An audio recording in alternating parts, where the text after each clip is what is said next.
I will now call this regular meeting of Goose Creek CISD Board of Trustees to order. The time is now 6:02. Mr. Campisi, was the meeting properly posted? Madam President, the meeting was properly posted. And do we have a quorum? We have a quorum of all 7 members present. Thank you, sir. Imagine that. I will now yield to you, Dr. Bollinger, for opening exercise, recognition, and acknowledgement. Thank you, sir. Okay, great. Good evening. President brought 10 school board members, Dr. O'Brien. The opening exercises for the March 3rd Board of Trustees meeting will be provided by students from Crockett Elementary School. The pledges will be recited by Annette Pantoa and Meliani Navarro. First, we will begin with the opening exercises with a prayer led by Mr. Ricky Clem. So everyone at this time, please rise for the prayer and remain standing for the pledges. Everybody bow your head, and gentlemen, please remove your caps. Dear Heavenly Father, we thank you for this evening where we can come together as a community and make important decisions that affect our school district. Ask you, as we make those decisions, that you guide us and help us remember that each decision has a student's face on it. Please give everyone safe travels home tonight and lead us and guide us. In Jesus' name, amen. Amen.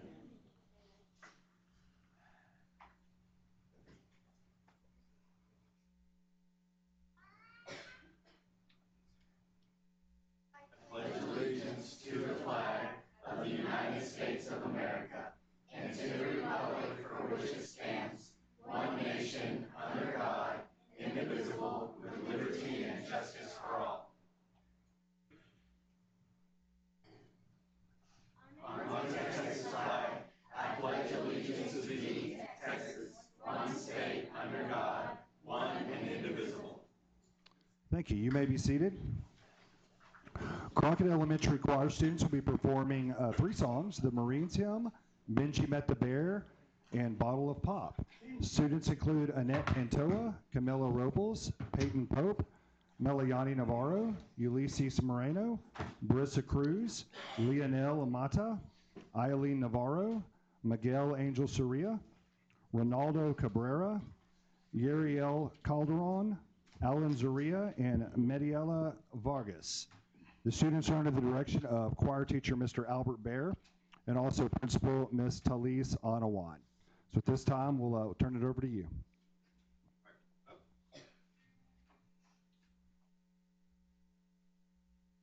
From the halls of Montezuma to the shores of Tripoli, we will fight our country's battles in the air, on land, and sea.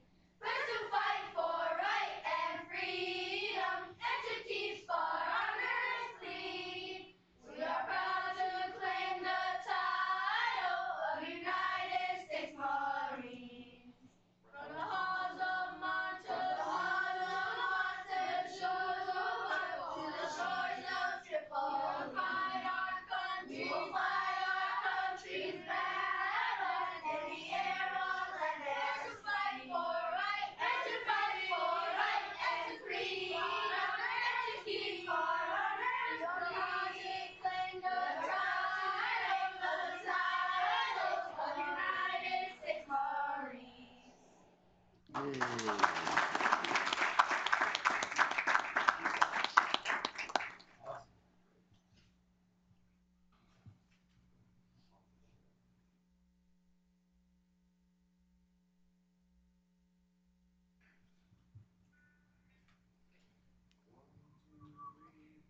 Benji met the bear, and the bear met Benji. The bear was Porgy, the porch was Benji. Benji met the bear, and the bear met the bear, and the bear met Benji. The bear was Benji, the bear was Benji, the porch was Benji. Yay.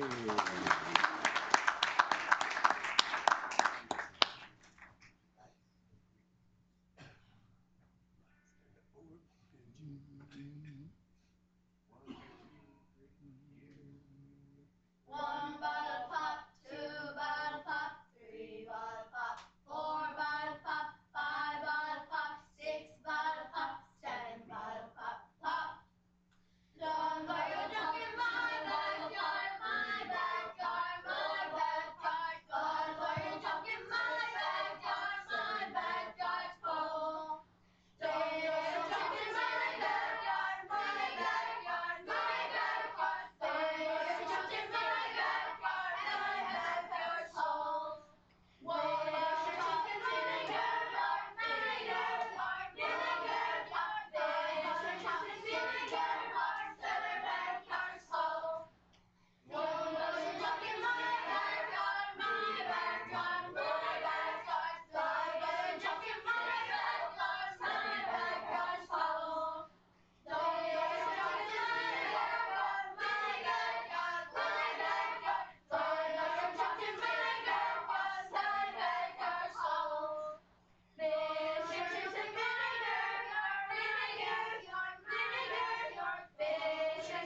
Yay.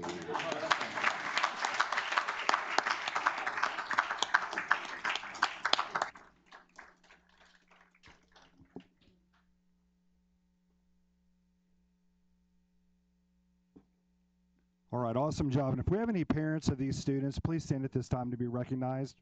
We want to thank you.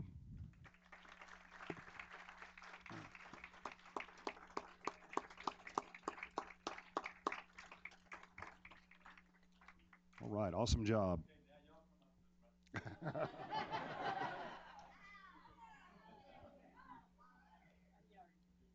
Okay, thank you. Thank you. Okay, we'll move on to recognitions and acknowledgments. Once again, awesome job, Crockett Elementary. At this time, Kendall David and Kevin Robleski will come and recognize our AVID demonstration schools.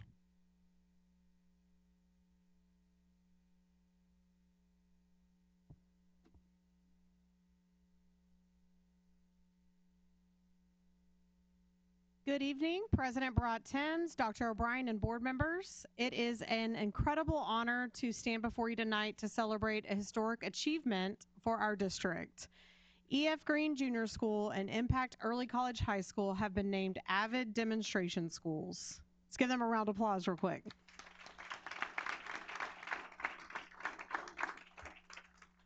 This recognition reflects the hard work, the dedication, and excellence that define our schools. AVID National Demonstration Schools serve as models for college and career readiness, and earning this distinction requires a rigorous evaluation process. Tonight's announcement is even more special because Impact Early College High School is the only early college high school in the entire nation to receive the demonstration designation. With this resignation, Goose Creek CISD becomes one of the only 2 districts in Texas to have 3 AVID national demonstration schools. E.F. Green and Impact now join Goose Creek Memorial High School, which earned its status in 2019.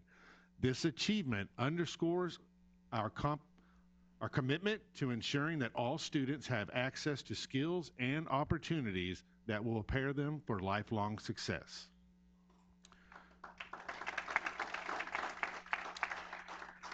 This success would not be possible without the incredible leadership at these campuses. At E.F. Green Junior School, we recognize the dedication of Principal Dr. Alicia Babin, AVID Coordinator Veronica Phillips, and AVID teacher Kaylee Morales. Their commitment to excellence has transformed E.F. Green into a model of student success. At Impact Early College High School, Principal Laura Reyes and AVID Coordinator Adrian Shoppy have led with passion and purpose, helping their students break barriers and set new standards.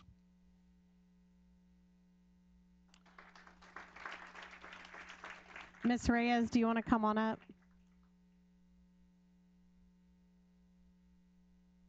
As they come up, we just want to say to our teachers, students, parents, and community, thank you for believing in the power of education. And to our Board of Trustees, your vision and support make achievements like this possible. Yeah, bring them up. Mm-hmm. This recognition is not just a title, it's proof that Goose Creek is leading the way for breaking barriers and success. So let's give one last congratulations to E.F. Green and Impact on this incredible accomplishment.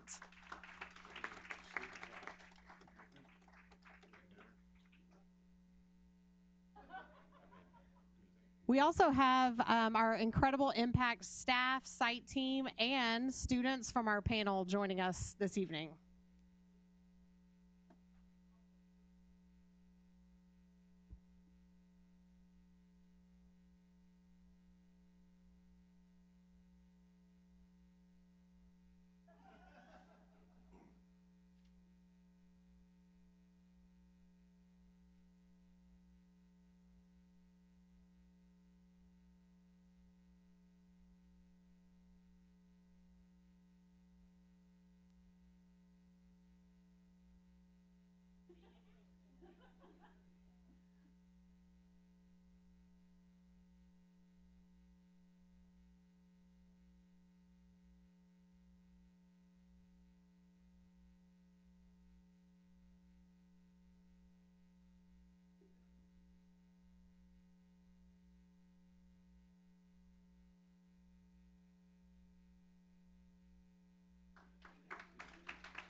Okay.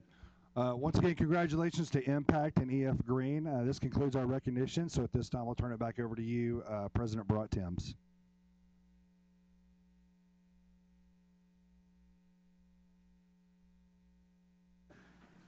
Okay, we will now move to our citizens' participation. And citizen participation is a time during which the board will hear public concerns or public comments for those who have properly signed up to address the board. At regular board meetings, the board will allow public comments regardless of whether the item is on a topic on the agenda posted, which with notice of this meeting, each speaker is reminded that he or she is limited to his or her presentation to maximum of 3 minutes, which can be further reduced or limited by the presiding officer. Please also remember you should respect confidentiality, concerns, refrain from attacking the personal character of individuals, students, staff members, board members, and addressing concerns or comments. Pursuant to state law, the board policy be legal, the board cannot consider or take action on concerns at this meeting unless they pertain to an item on the posted agenda for this meeting. Any deliberations or decisions on an item that is not posted for consideration at this meeting shall be limited to a proposal to place the subject on the agenda for further board meetings, future meetings.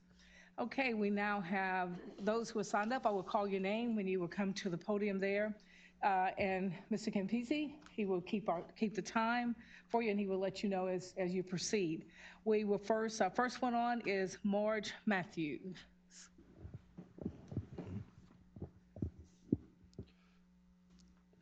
Ms. Matthews, as you're coming to the microphone, please make sure the microphone's on. Speak into the microphone. You'll have 3 minutes to speak. The time will automatically begin when you start talking, and I will let you know when you have 1 minute remaining. I'm sorry, I mispronounced your name, Marga. Thank you. Thank you. I know everybody calls me all kind of different. All right. Good evening, board, trustees, all the people here. Thank y'all for being here. So, whatever's currently in place within our education system is clearly not working. We owe it to our children to develop something better, something that can improve academic outcomes across the state and provide every student with a solid foundation for success.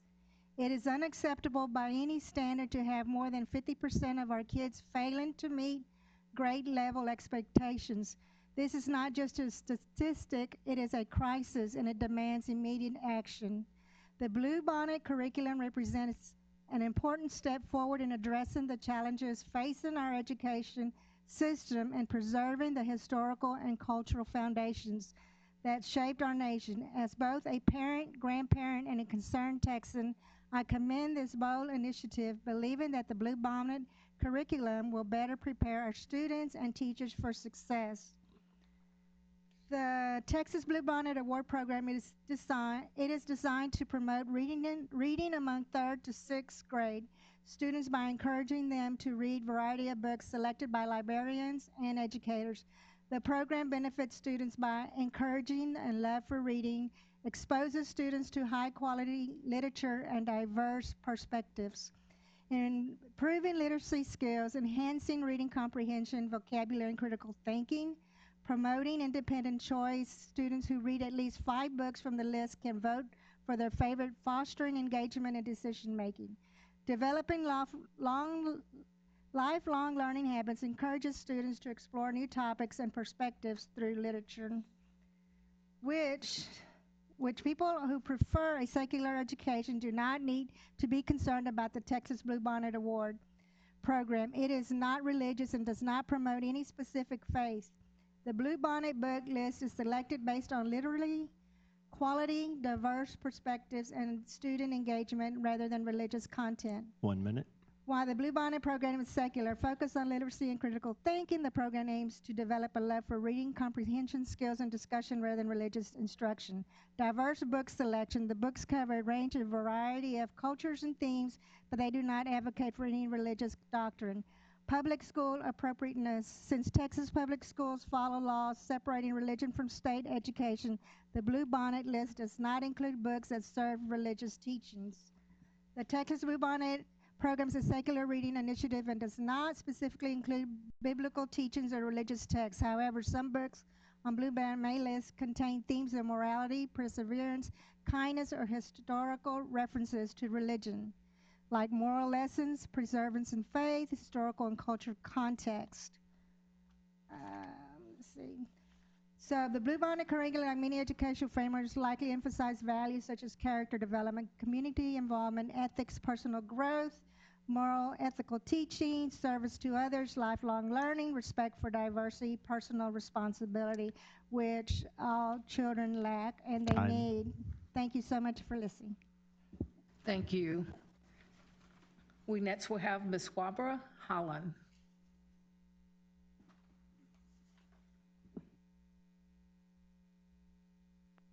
Ms. Holland, make sure you speak into the microphone, and you can start when you're ready.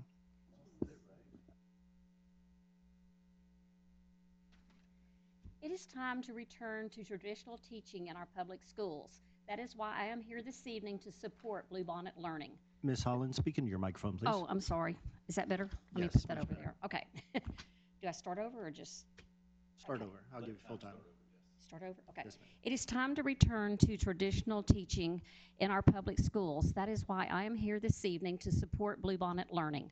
The Bluebonnet Learning curriculum will help our teachers by providing ready-made lesson plans, saving time and allowing them to focus more on teaching. It will provide a supportive environment for students to learn and thrive. The curriculum will empower parents by providing them with explicit materials and family letters, fostering a strong partnership in their child's learning journey. It will help students understand our history and its connection between art, community, literature, and religion without providing direct religious instruction.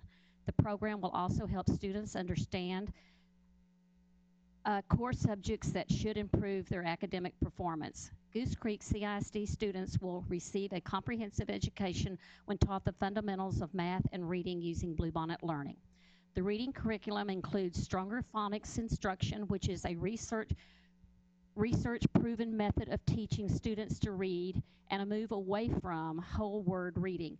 In the long run, this should improve student performance and STAR scores. The Bluebonnet Learning curriculum reminds me of my years of attending grades 1 through 6 at David G. Burnett Elementary, which was located in the Worcester community on Bayway Drive.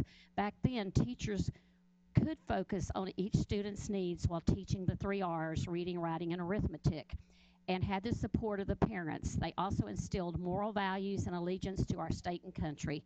I urge you to vote for the Bluebonnet Learning curriculum in its entirety. By doing so, we can ensure that our students receive a comprehensive, well-rounded education that prepares them for the challenge and opportunities of the future. It is time for a significant change in our educational system. Our children and teachers deserve and need better. Thank you. Thank you, Ms. Holland. We next have Mr. Nicholas Rice, please.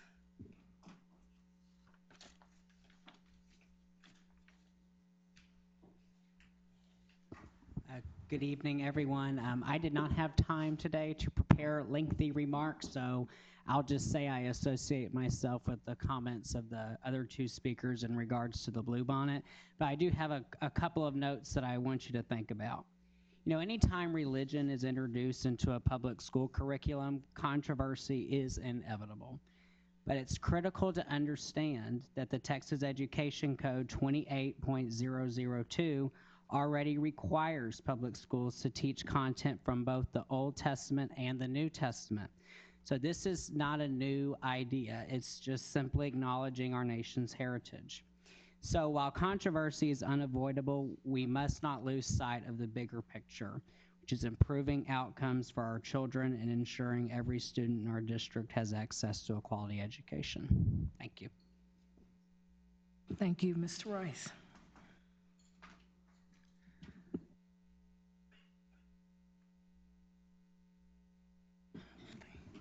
Okay, we will now move to 5 on our agenda, approval of the minutes. The minutes from our last regular board meeting, February the 17th, 2025, was provided to all board members. Do I have a motion for approval? I'll move to approve. We have a motion from Ms. Guy and a second from Mr. Clement. Any discussion? Any changes? Okay. With no further discussion, all in favor, please raise your hand. Okay, we have a full quorum. Noemi, thank you.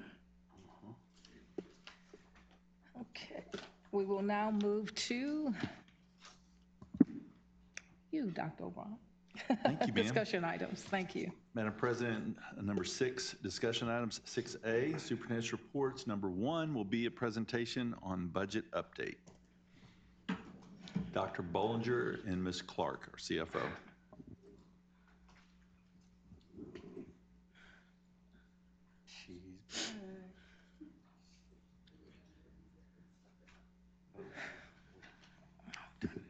Our next presentation will include singing and dancing, so y'all can go ahead and set the precedent for this presentation as well.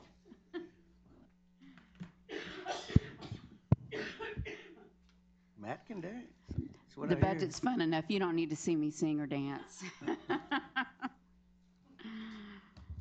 I was representing Dr. Levan's presentation, so. You're safe for now. For a minute.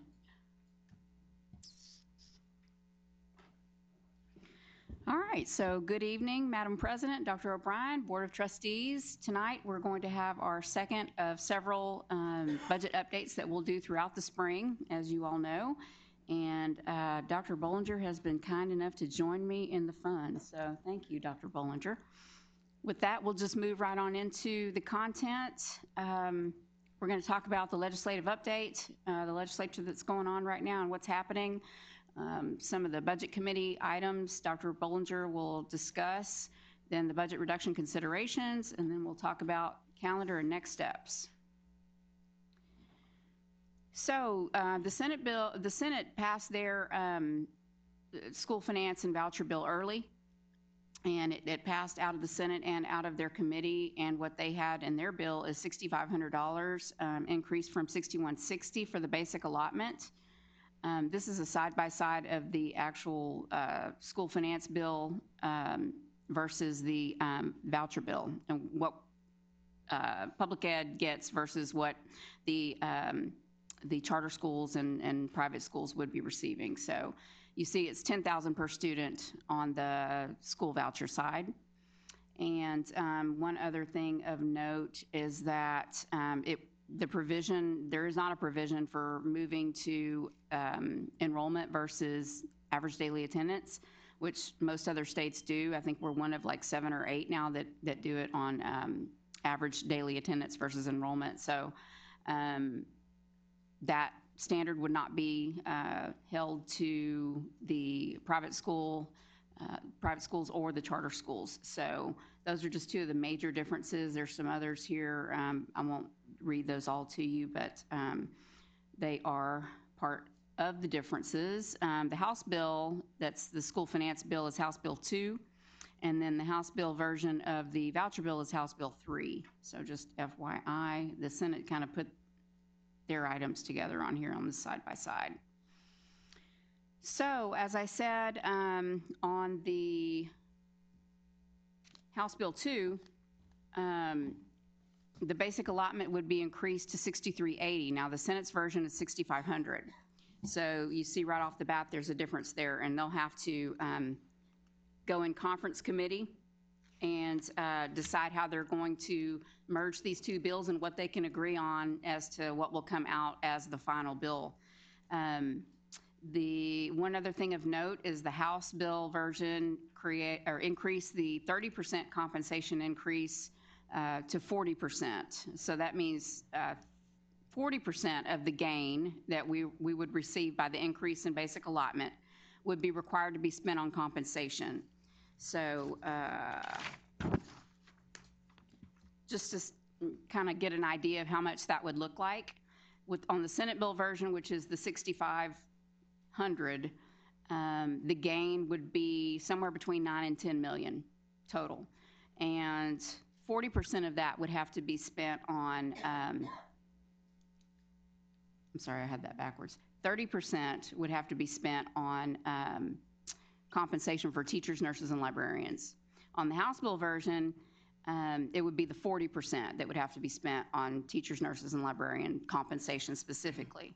And then the balance could be spent on, well, they made it real complicated. So 75% of the 40% would have to be spent on teachers, nurses, and librarians. Then the other 25% of the 40% could be spent on any other cohort of employees other than administration. And the same would go for the House bill unless they changed it. 75% for teachers, nurses, and librarians, and $517,500 for other than administrators. So basically the difference is Senate bill would bring us about between 9 and 10 million additional funds, and then the House bill version, which is less, would bring us somewhere around between $6 and $7 million total. So you see, if we put at least half of it towards raises in the Senate bill version, that would almost cover the cost of a 2% raise, which you'll see in a future slide here in just a minute. Also of note, on the House bill version, there's going to be $615 million increase to increase the special education allotment, which has been, as you know, significantly underfunded over the last several years. We've just spent so much on testing and identification and so forth that it's just really time for them to support us more on special ed. There's another bill on, it's part of the Senate bill too, property tax relief. It raises the homestead exemption to $140,000 for homeowners, $150,000 for seniors. That would save families on average $496 per year. Of course, that's all other things being held equal. So, and then if you have market increases, we have no control over that. So I'm not sure exactly how they got this number here. I screen grabbed this, but you know, it's just an average. It also eliminates school property taxes for about 67,000 homeowners, and wonderfully, it would get rid of school property taxes for 80 to 90% of seniors. So that's fantastic. That's great. It also has a hold harmless provision. It doesn't say how long the hold harmless would stay in effect, because a lot of times they'll say we'll hold you harmless for a couple of years, and then like by year 3 or 4, maybe even 5 sometimes, then they do away with the hold harmless and tell you now you're on your own. So that remains to be seen. And then there's one other Senate Bill 26 of note, which is also a teacher pay raise type bill, but it's not actually part of the compensation as it was discussed in the other bills. This is a separate bill. It would be an allotment for veterans, longevity, that sort of thing. So they do, again, differentiate between urban and rural districts on how much they give teachers. If there are more than 5,000 students, it would be $2,500 for a raise after 3 years, and then after 5 years, they would get $5,500. Conversely, at the rural districts with less than 5,000, it would be $5,000 raise after 3 years and a $10,000 raise after 5. It expands the teacher incentive allotment to $100,000, provides free pre-K for children of Texas teachers, and also includes a new liability teacher protection program. So we'll be waiting to hear the details of that. Also, I'm sure you've heard the news across the state.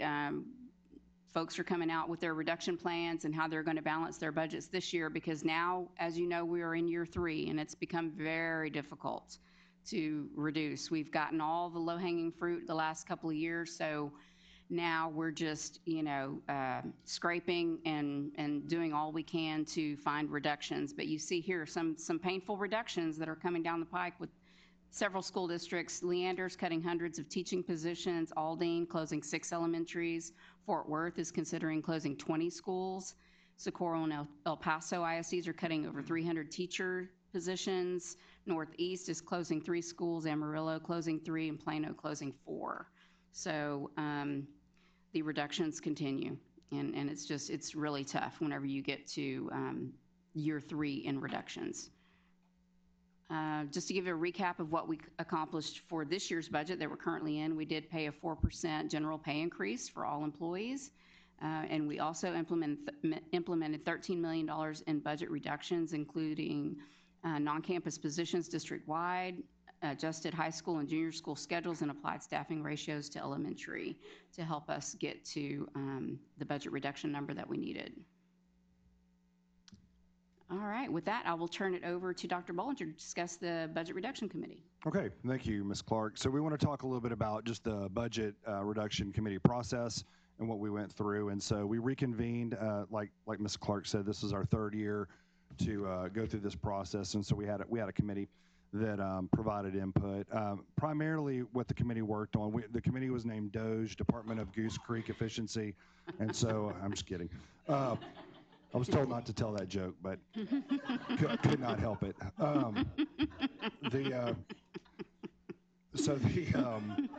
There are three primary objectives. The first one was to really just make sure the committee understood what's going on in the state of Texas as it relates to the lack of state funding and some of the challenges that we're facing. And so we wanted to make sure we were all on the same page. Secondly, we wanted to make sure that the committee had a good historical context on what Goose Creek has gone through over the last 3 years. And for example, over the last 2 years, this is year 3, so over the last 2 years, we've reduced 302.5 positions, which equates to almost 8% of our full-time employee staff. And so that's pretty significant. 51 of those positions are district-level positions or support service positions. And so like Ms. Clark said, it's been challenging in year 3 because we did have some low-hanging fruit year 1 going into year 2, but now a lot of the easy cuts are gone, and so that was a challenge, as you'll see here in a minute, for the committee.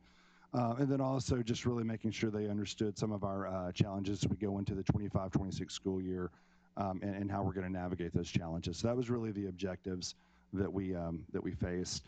This is a makeup of the committee. We wanted to make sure every department was represented by at least one person. So we had a good blend of district level and campus level positions on the committee. The committee was about 20 individuals, and we met 3 times over the last month and a half.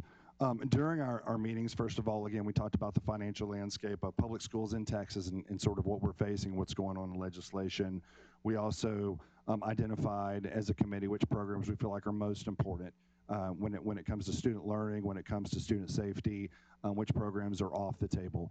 And then we also developed action plans, and we surveyed the committee anonymously so we could get feedback, so we can look at that feedback to see how each individual felt after we had quite a bit of discussion.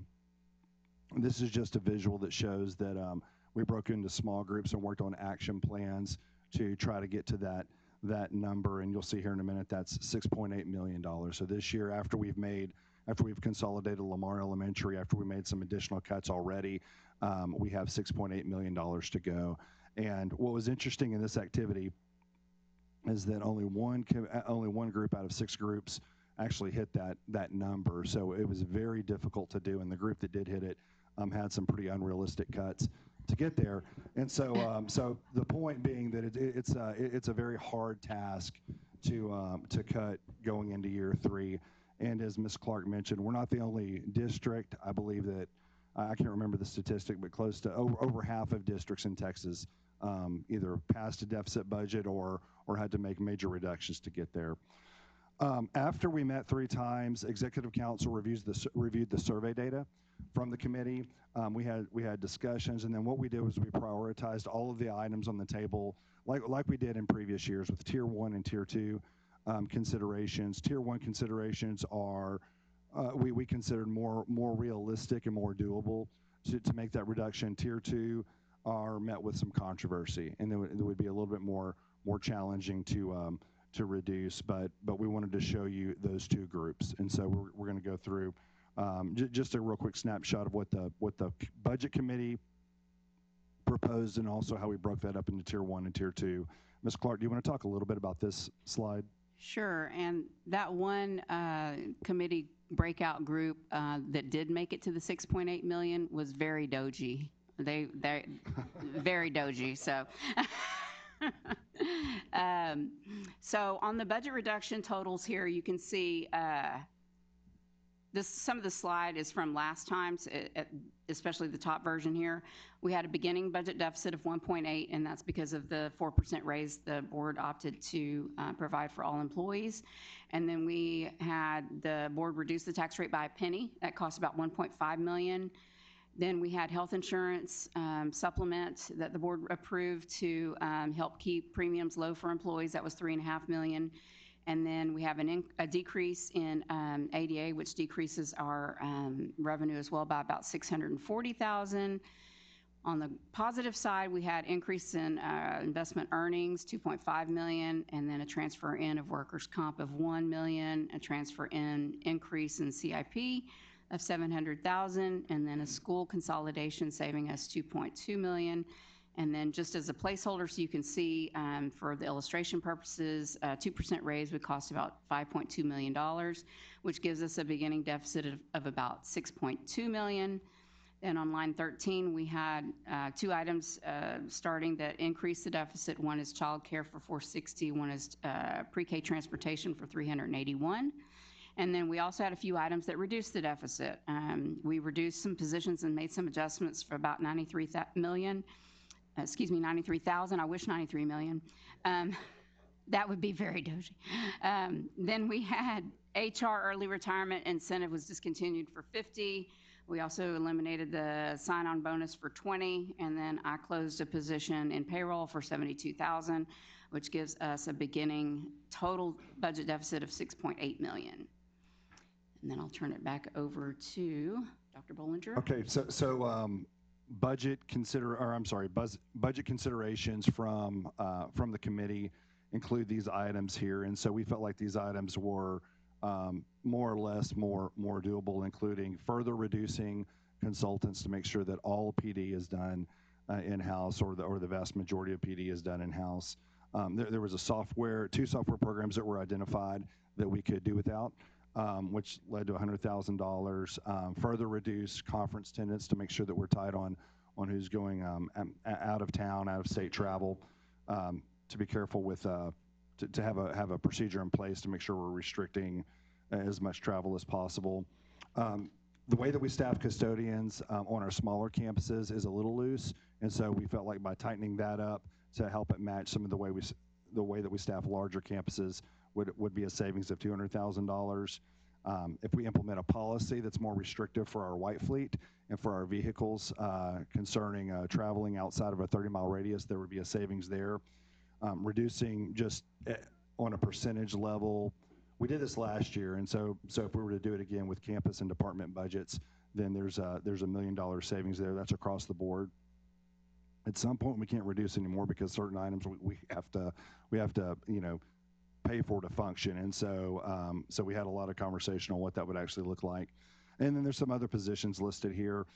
If we made an adjustment with our nursing staff to our small campuses that are nearby another school with an RN, if we placed LVNs at 3 or 4 campuses, that would be a savings. So we do have one LVN right now, and so for example, we have certain neighboring schools, and so if it was a small campus where we put an LVN there would be some savings in that regard. 2 positions were identified in our early learning academies that we could eliminate, and then also being stricter on our field trips. And so these were the tier 1 items, and I'll show you the total here in a minute, but that's tier 1 considerations. So these are not by any means easy, but these are easier than the next list. For tier 2 considerations, which would be more challenging, if we restructured how we do library services, there would be a savings there.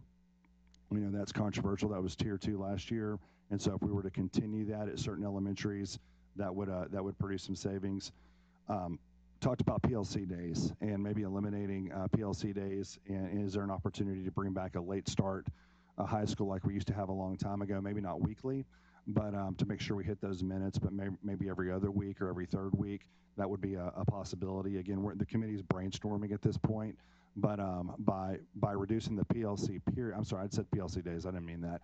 I meant the PLC period. Certain core teachers have PLC periods, and so if you were to reduce that and do the late start, there would be some savings at the high school level in that regard.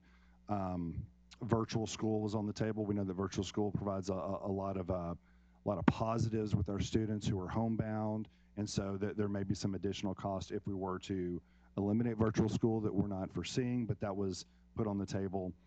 There were some other district level positions that were identified, also in support services, also with programs. There are certain schools that have low enrollment in certain programs, maybe in fine arts, maybe in CTE, or special programs. And so if we were to move those students or allow them to go to another school, similar to what we do, like for example, at Sterling, we have swim only at one school because they have the natatorium.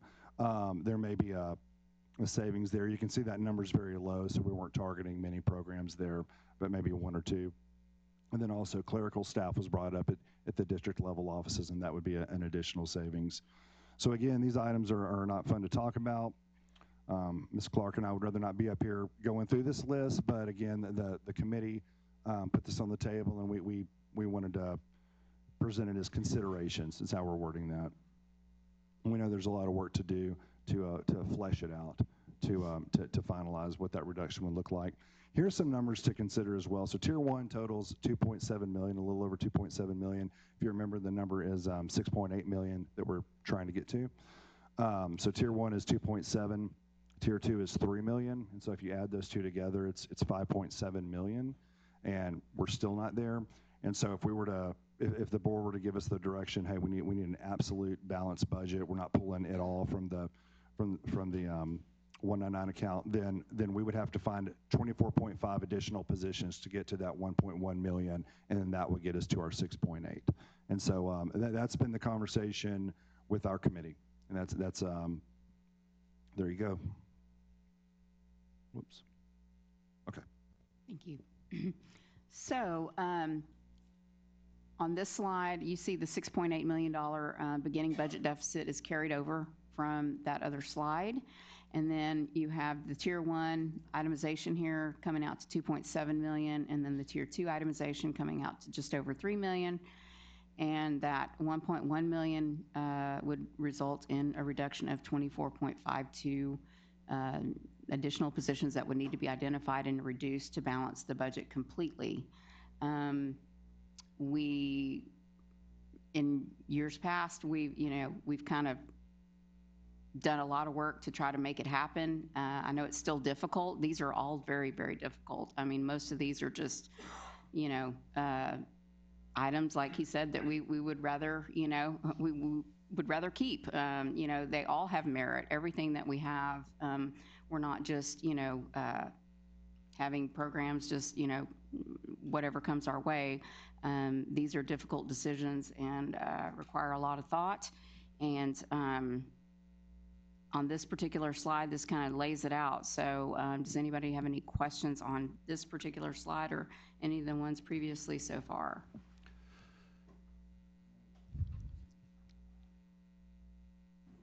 Quick question, going back to the previous slide, on line number 3, are we anticipating, I'm sorry, it's that one right there, on line number 3, health insurance increase? Yes, sir. That's the one that caught us off guard last year. Are we anticipating that number to stay there even with the changes that we made? Or is there a potential for some savings in that number? Well, this is going to be through December. And so once we go out for bid, we're going to go out for, we'll go back to the market in the late spring of this year. Last year, we got a late start on trying to get everything done because of the surprise that we got in late summer of the increases. And so we would hope that it would be possible to have some more savings, but as health insurance goes, it doesn't tend to go down. So it'll probably just be a wash at that point. It could be a wash, it could be a slight decrease, it could be an increase. It just depends on what the market is doing when we go out. So health insurance has just had astronomical increases, all insurance basically. Health insurance, vehicle insurance, all the insurances, home insurance have all just gone through the roof. So I would like to say we're gonna get a decrease, but that would be very optimistic in my book, so. And we did try to do the contribution to keep employee premiums down because otherwise we would have had to pass that on to employees. Yeah, I did want to point that out, that the board has authorized an increase to the amount that is contributed to the employees' insurance side, right? the contribution the district makes. They did last year. Correct. Yes, sir. And so what this is what the insurance carrier would say is we're not charging employees enough for the insurance rate. So that is where the shortfall comes on the deliverer side or the user side. And the board is picking up the difference here. Yes, with sir. That deficit of 3.5. Yes, sir. Now, we hope we have some mechanisms in place and, that will help reduce costs overall for our health insurance plan. But again, because it's a new plan, we have to get that data and make sure that, we've done our due diligence in calculating costs. So hopefully optimistic, but maybe not a reduction. And I'll say that Dr. Akers is planning on, in a future board meeting, presenting an update on where we're at with insurance. And so you should be hearing that within a month. Yes. Can you remind me what the restructuring of the library services looks like? Yes, at our small campuses, we have a librarian share 2 campuses, similar to what we do with our SSAs. And so we did that at our smaller, we had an enrollment cutoff, and so campuses that were below that enrollment, they would share. So if we were to extend that, that would be it. We'd probably raise that enrollment number to add schools to it. Okay. If we were to adopt that item. Okay. And one more question. For the virtual school, have we looked at the possibility of open enrollment for that campus only? Yeah, so, and I'm not the expert on this, but I'll tell you that from what I've been told is we are not allowed to have open enrollment based off how the school was opened initially with the TEA code, that we are not allowed to convert it from closed enrollment to open enrollment. Correct me if I'm wrong, anyone in the crowd, but I believe that if it were established as an open enrollment school, we could do that, but we were told that that's not a possibility.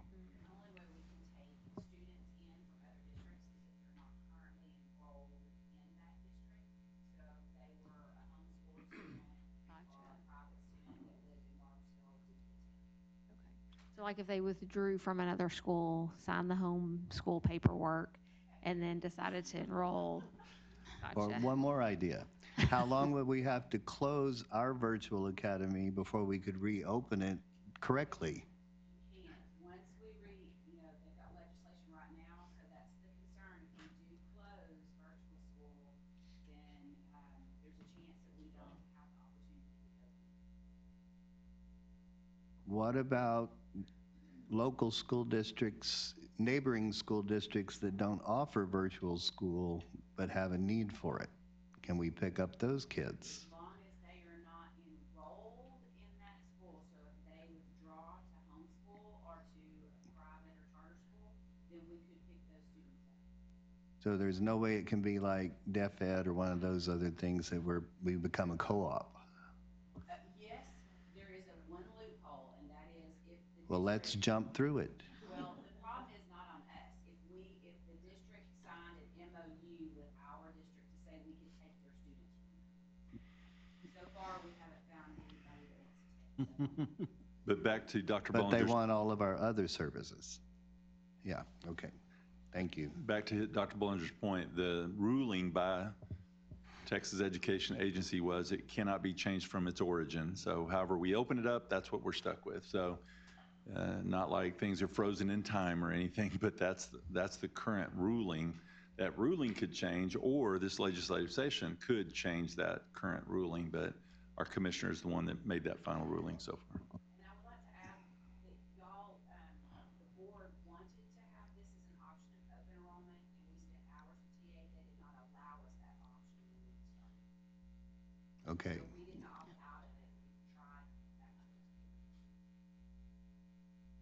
So the 6.8+ million deficit that we're talking about right now, how is that number derived? What is that based on? That's based on all the items on this sheet here. No, I understand that, but how do we know how do we know that's going to be our deficit? Do we have a beginning figure? Well, we start with the revenue from the previous year, and then we make all the adjustments. So we're assuming the previous year is going to be our revenue. Correct, Okay. flat. So go back up to the 2% pay raise. is that an across the board? Is that teachers, nurses, and librarians? The 5.2 million? That's everybody. That's everybody. And it's just a placeholder because So, we're waiting for TASB. Let's say we get somewhere between the $5 and $9 million a daily or basic allotment increase, and we have to spend 35% of it on pay raises. What would it change that number to, approximately?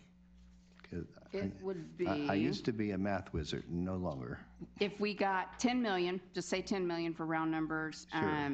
If it was 40%, it would require 4 million to be spent on raises. We could let the state bump teachers, nurses, and librarians and almost be a wash. We'd have to pick up all the other positions if we wanted to bump everybody. The only caveat on that is that you cannot adopt a budget based on prospective law. It has to be current law. So anything that's in the Senate bill right now or the school finance bill, you can't pass your budget based on that unless it's signed into law. So we could, certainly incorporate this 2%, knowing that the possibility exists for one of these, so for a version of a school finance bill to pass. Yeah, so maybe everybody in this room could start contacting their senators and their representatives and asking for a state law that requires them to pass their stinking budget before we have to pass ours. That would be great. Now, because the educational savings accounts are an emergency item, but you just don't know what kind of confrontation is going to happen between the House and the Senate. Yeah. Because if they get into huge controversy and then nothing gets passed, then we think that it's probably going to pass this year, but you never know until it does. So the governor declared it an emergency item. What that did was it allowed the Senate and the House to come together to make a proposal back to the governor's desk within 60 days. If it doesn't happen within the 60 days, it's as if it's not an emergency item any longer. It can go out into the entire 6-month session, if that helps. Yeah. It is currently fast tracking, though. It is. It is definitely fast tracking. In and out of the Senate committee in less than a day. Oh, it was huge. Hugely fast with the Senate. Now the House is it's taken a little bit longer, and which makes you wonder what's going on behind the scenes because they, The House is a little more fragmented, right? Yes. More components, right. more compartmentalized. Yeah. Not as streamlined. Two more questions, hopefully go by faster than that one.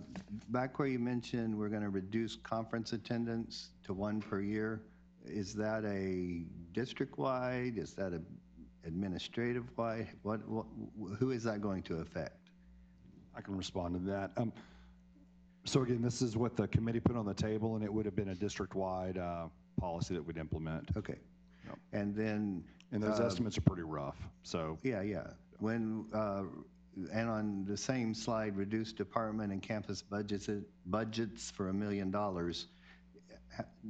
Is that we ask everybody across the board to reduce X percent, or do we do it by X dollars per kid in your department, in your program, in your how do we get to that number? So not every area can be cut. Like we can't cut utilities, because they're going to happen regardless. Then we can't cut, special programs because we have spend requirements and so forth. So every eligible area would be up for the reductions. So but is it done by a basic percentage number? Percentage, or yes. By a per kid number? We would do it by percentage. Okay. Yes. All right. Thank you. Mm-hmm. Can you talk a little bit about the white fleet and what is that currently at? How many vehicles are we looking at? And is that a reduction from where we are right now, 30-mile radius? It would be, because it would be putting in place the policy for any folks that have white fleet assigned to them. If they're further than 30-mile radius, they would need to drive their own personal vehicle in and then get the district vehicle. Correct me if I'm wrong. I'm pretty sure that's how it's done. So is that currently not limited by mileage at all?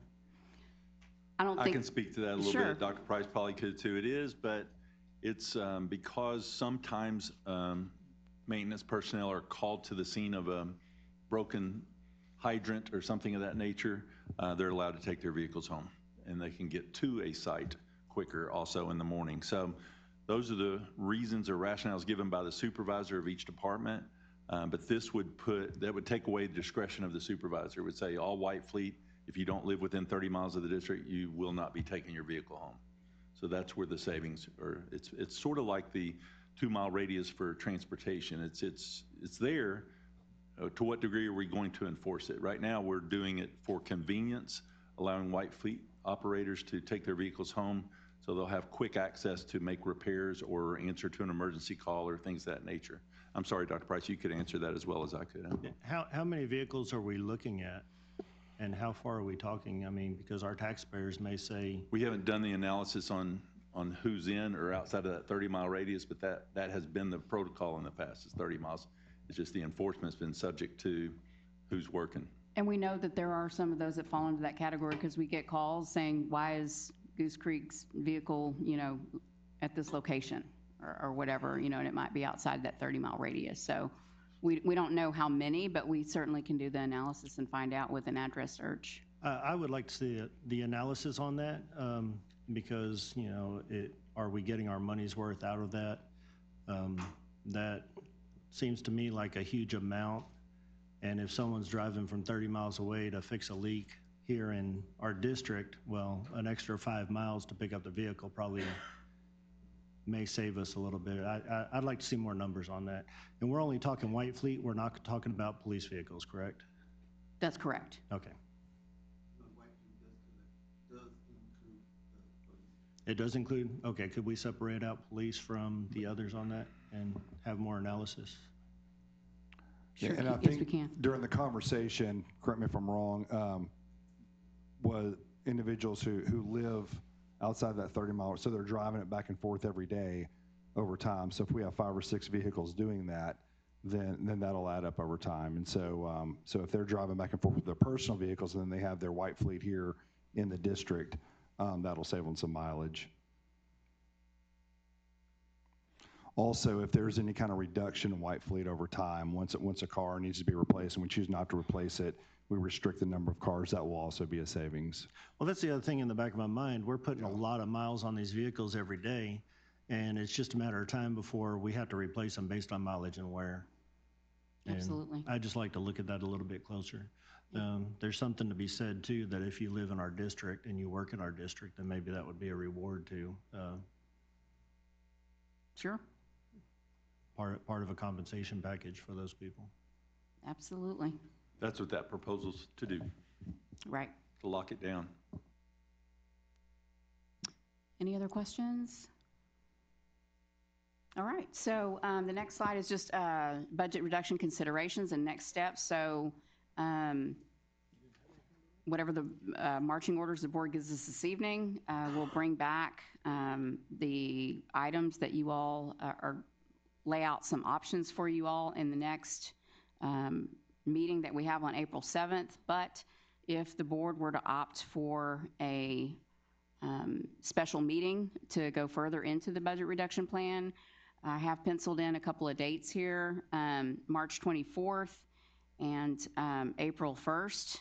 And those are just proposed dates. Those don't have to be hard and fast, but if the board wanted to do that, that would be available, or other dates as proposed.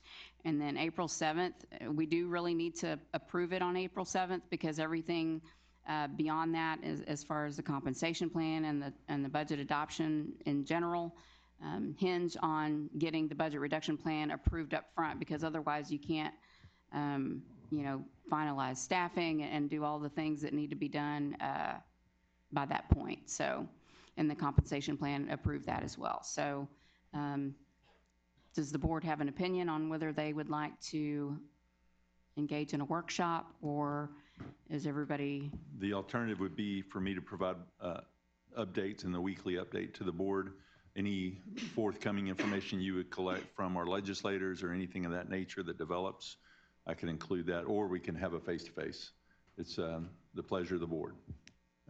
It looks to me like we're going to have to eliminate the words tier 1 and 2 and just call it budget reduction plus some more positions if we're going to have a balanced budget. Correct. Right?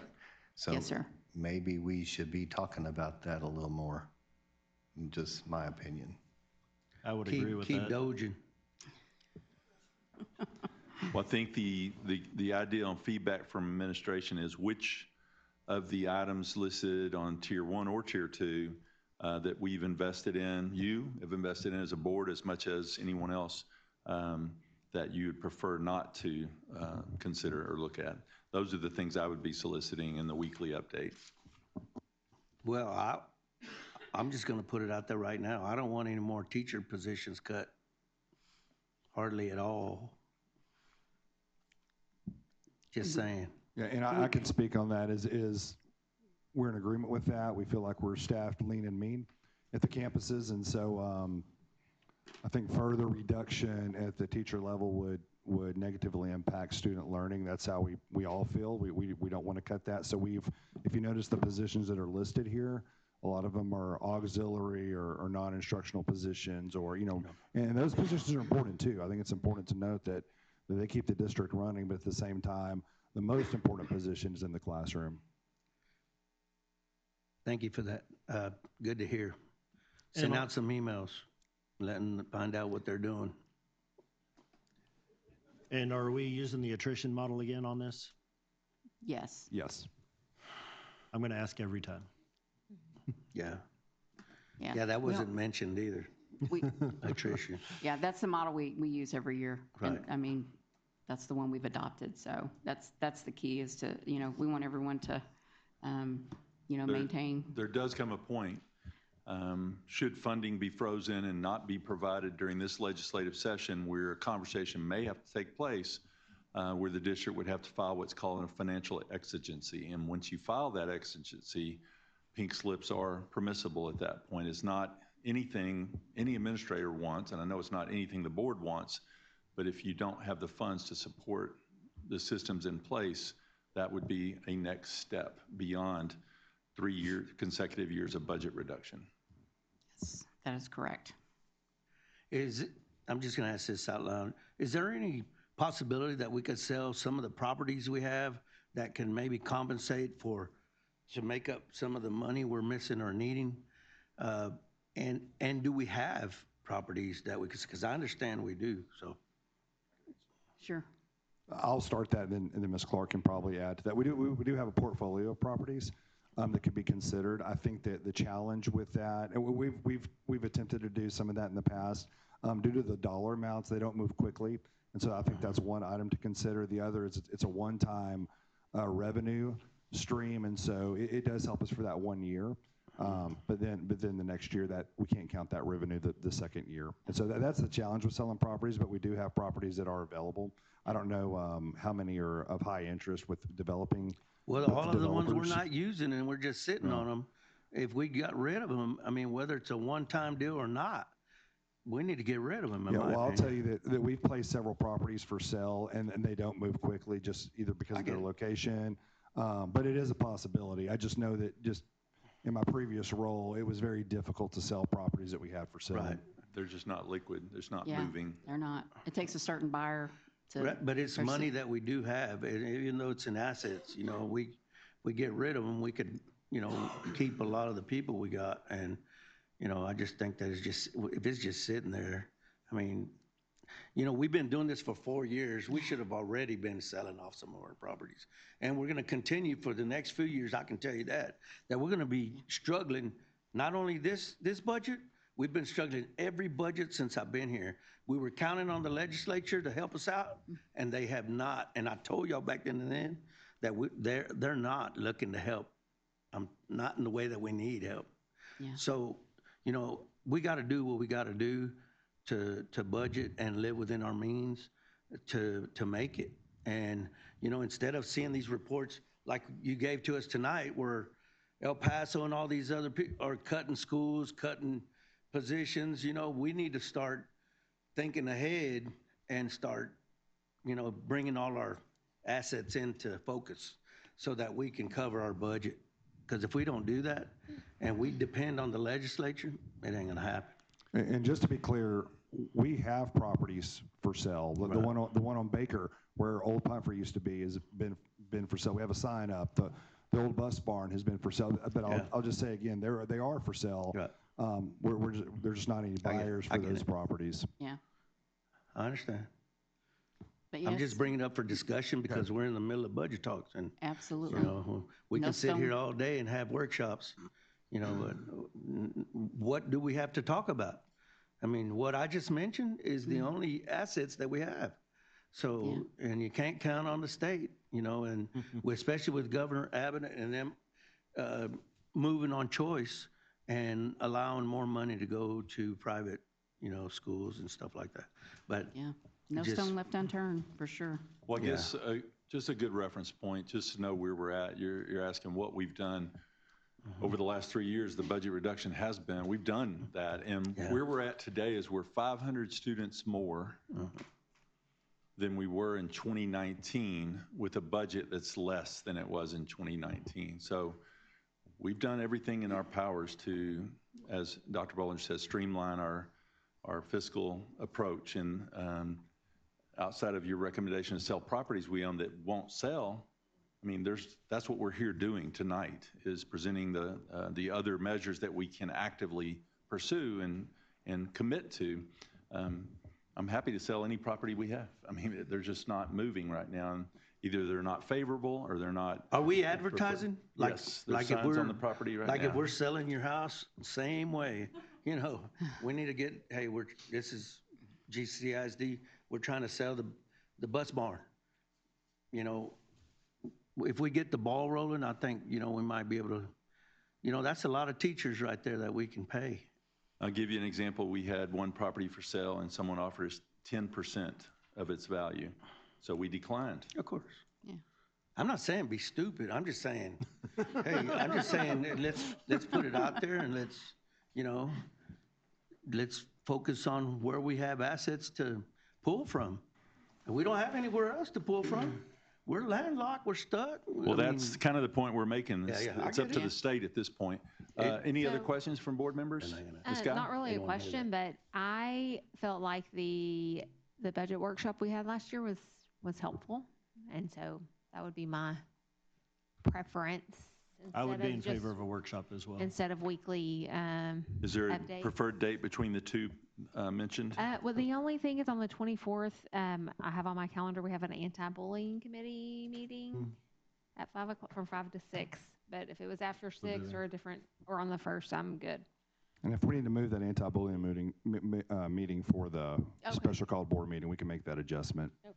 So either, I'm good either. Is that anti-bullying one for adults only, or is that with the children this That's time? with the students. Then I would recommend we don't do that. I mean, I'd be in favor of just come from that meeting, go straight here, if you would, Ms. Guy. It's fine. So the other date proposed was April 1st. You glance at your calendar and see if that one's acceptable. Or any other date that you all. I'm available. I'm not available on the 1st. I'm working nights.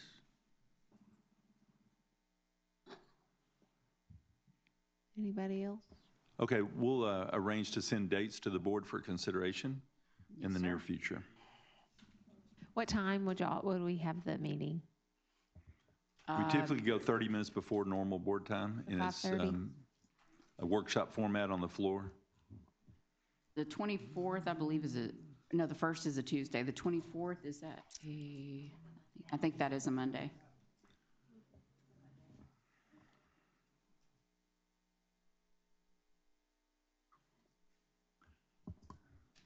Thank you very much. Thank you. We appreciate the presentation. Good information to consider. Yeah.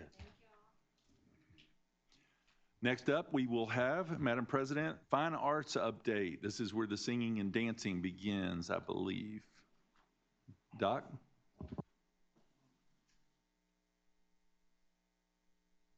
Maybe not.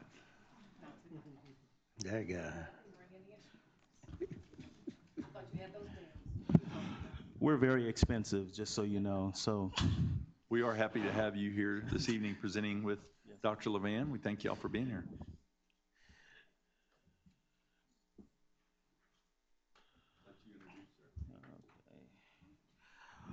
All right, thank you guys so very much. It's a pleasure to be with you guys today. So a great welcome to President Barad Timms, Dr. O'Brien, Board of Trustees.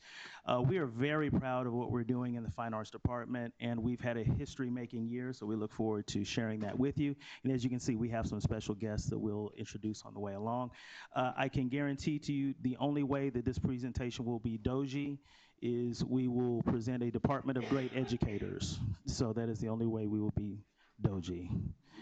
No, doji, as a Department of Great Educators. So nice I had to say it twice. I like efficiency better. Okay. That's okay. You'll find that we're quite efficient as well, Mr. Rennery. Find your own words. Yes, sir. So as we move forward, of course, we align everything that we do with the Goose Creek CISD strategic plan. We all are familiar with these goals. And the Goose Creek Fine Arts Department is made up of 5 basic divisions: music, visual art, dance, theater, and UIL Spirit, which is the moniker for cheer as well. Some of the basic department class offerings that we have, you see under music, we have elementary music, band, choir, orchestra. We have Visual Rhapsody, which is actually an ASL choir that is housed at GCM. If you haven't had a chance to see them, they are amazing. And we offer general music at the junior school level. At Visual Art, of course, we have elementary art, Art 1 through 4, AP and dual credit art. Dance, we have a very successful junior school dance program, dance 1 through 4 at the high school level, and of course our fantastic drill teams. Theater, we have junior school theater as well as high school theater and dual credit offerings for them, and we have the cheer elective. We are very blessed to enjoy, over the past 4 years, we've actually tracked some data. So the Fine Arts Department has grown approximately 39% over the past 4 years. So we're very proud of that, and our educators are working extremely hard to get more students involved in our programs. So let's start with music. Of course, we all know Friday Night Football. We've been there. We've had a very, very successful season. All of our bands have performed fantastically, bands, drill teams, cheerleaders. We've all been involved and really enjoyed Stalwart Stadium and everything that's gone on there. And I want to share, of course, a little bit of footage while I'm speaking of the Friday Night Lights experience, which we have every single year in Stalwart Stadium. So it is a recruiting event where all the junior school band students and dance students come and watch the bands perform their competition halftime shows. And it's a great event, extremely well attended. Everybody really enjoys it, and we have a grand time. I do want to give a shout out to a former employee, but current employee when he gave me his word to do it, Mr. Ed Martier, and also the members of the construction department are responsible for this drone footage. I can tell you the year previously, Ed, as a parent, just kind of attended, and plus there was construction going on, so he had a good excuse to be there. And I kind of asked him on a whim. I was like, hey, would you be willing to fly the drone? Because I think we'd have some great footage there. Absolutely. So then, of course, yeah, and you'll see Ed walking through with the 360 camera. If you see a small man in all black, it looks like he has a fishing pole. That's Ed.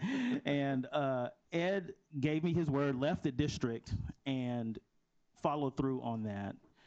In spite of that, and was there bright and early, and even members of the construction team came out as well to help. So we had 2 drones and a 360 camera, so they're responsible for this footage.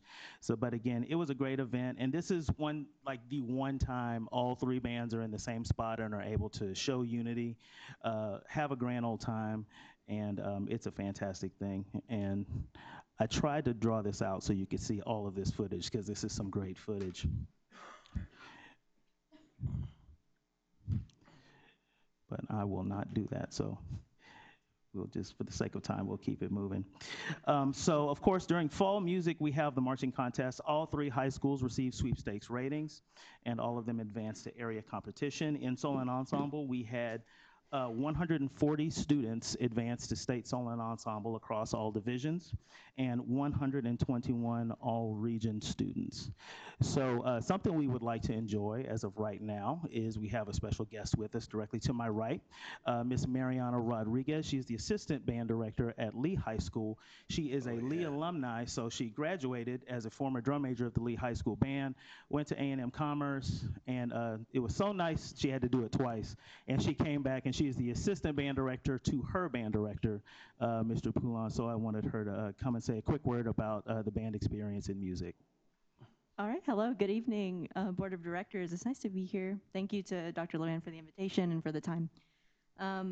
As Dr. Levan stated, I'm an alumni of Lee High School, went through the program, went through all of the programs here, started at Days of Allah, ended up at Horseman, started band there, and I just fell in love with the saxophone once I put it in my hands. It's really, really nice and also kind of weird to be on the other side, seeing all like the kids doing the things that I was doing when I was in high school. And I was the child that would be in the band director's office all the time, sitting there, hey, Mr. Palan, how are you doing? Hey, what are we doing today in band class? All kinds of stuff like that. So being on the other side, seeing the kids go through the same motions that I did, even though the building looks a little different now, it doesn't exist anymore. But seeing them go through the same things that I did, seeing them build the friendships, having them hang out in my office now, it's been a pleasure to see. And the band program's doing a great job right now. It's really nice to see the communication between all three schools. We're gonna do a jazz festival here in a couple months. It's gonna be a really good time. So yeah, the program has done a lot for me. I'm grateful to give back to the district that raised me. So yeah, thank you for your time. Okay, thank you, Ms. Rodriguez. Go Lee.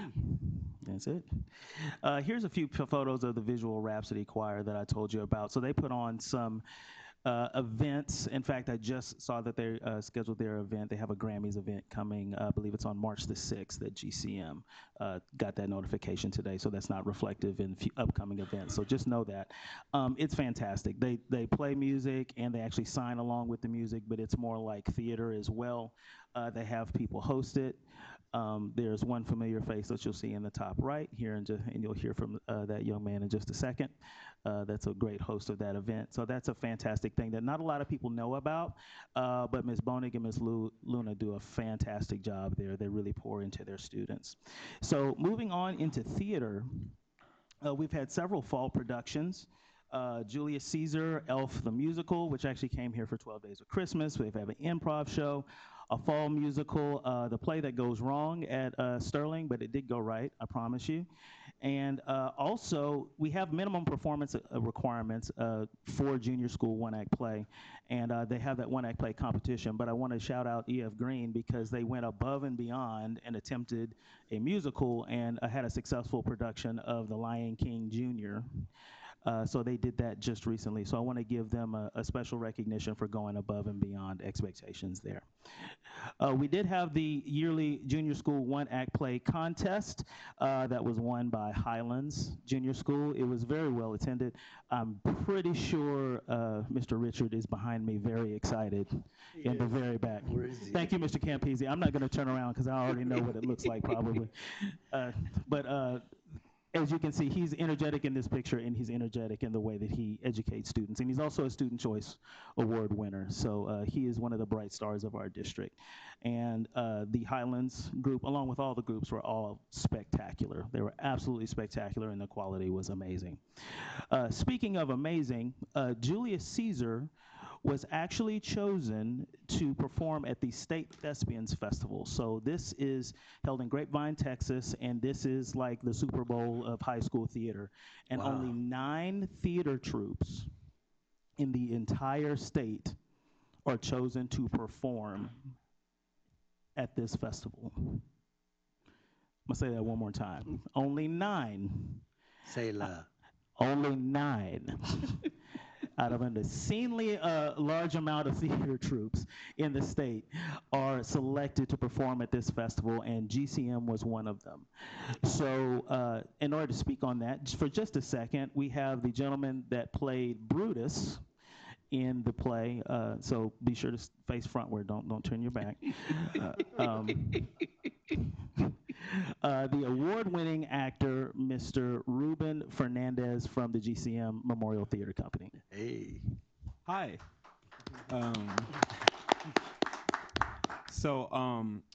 From the very start of the production, we knew how ambitious the idea of performing Julius Caesar would be. And so we put in the work, we persevered, and we put on a proud show for our audience. And so much, in fact, that we were invited to perform a 40-minute cut of our show at Texas Thespian Festival. Now, to say this was an honor would be the truth, albeit an understatement.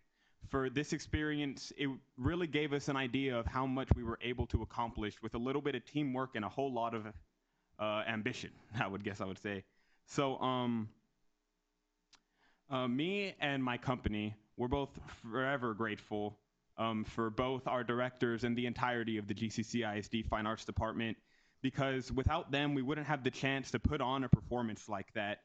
We wouldn't have the opportunity to have a life-changing experience such as the one we had, and we wouldn't have the ability to celebrate our yearly traditions, such as March being Theater in Our Schools Month, something we're very passionate about, and they are very glad to help support us with.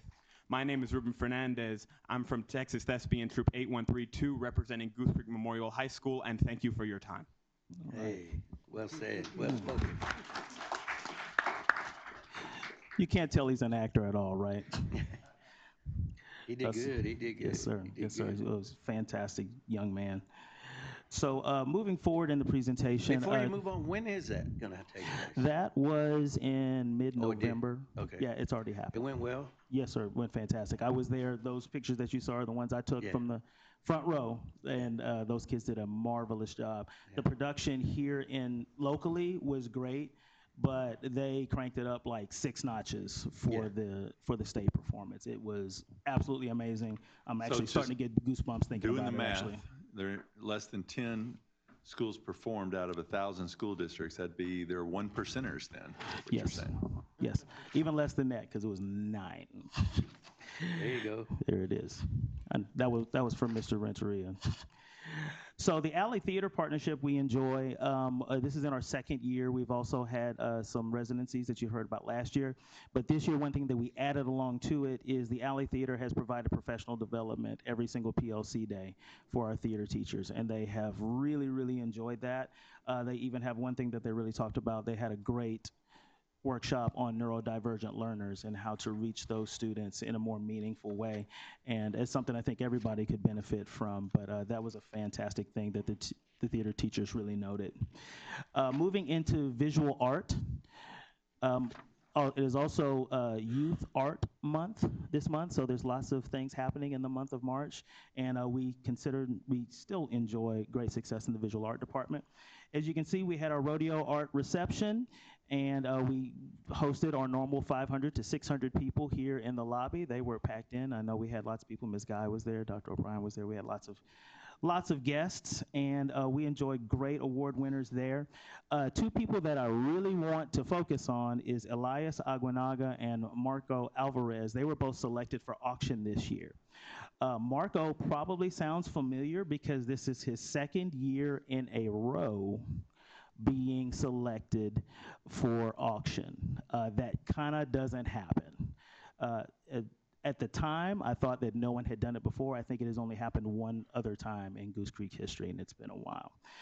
So our students' artwork is amazing, and we truly enjoy that time. Also, another thing, at the National Ceramics Competition, we have Miss Melody McMurray. That is a picture of her piece there, and she will be going to a national competition in Salt Lake City, Utah. And that is among the best ceramic work in the nation, kindergarten through 12th grade, so she will be participating as well. And she is the daughter of the orchestra director at E.F. Green, Miss Cindy McMurray, and the orchestra director at GCM, Mr. Nick McMurray. Where in Utah is she going? Salt Lake City. To where? In Salt Lake? I have no idea. Okay, I was just curious. It's a conference, so it's held at a hotel. So they'll be going through there at a convention center. Yes, sir. Moving on into UIL Spirit. This year, all 3 high school cheer squads participated in the state cheer competition. It was a fantastic time. All of our young ladies got a lot out of it and really enjoyed it. And it was a great learning experience, and we look forward to attending every year as a standard of measure every single year. Another thing that based on the industriousness of the 3 cheer sponsors, we had the Big 3 showcase. So every single cheer squad in the district descended on GCM and spent the day performing, every single junior school, every single high school, and to showcase the cheer squads, and they had a grand time, and that was the first time in history this event was held, and this is something we're going to enjoy for years to come. Moving on into dance.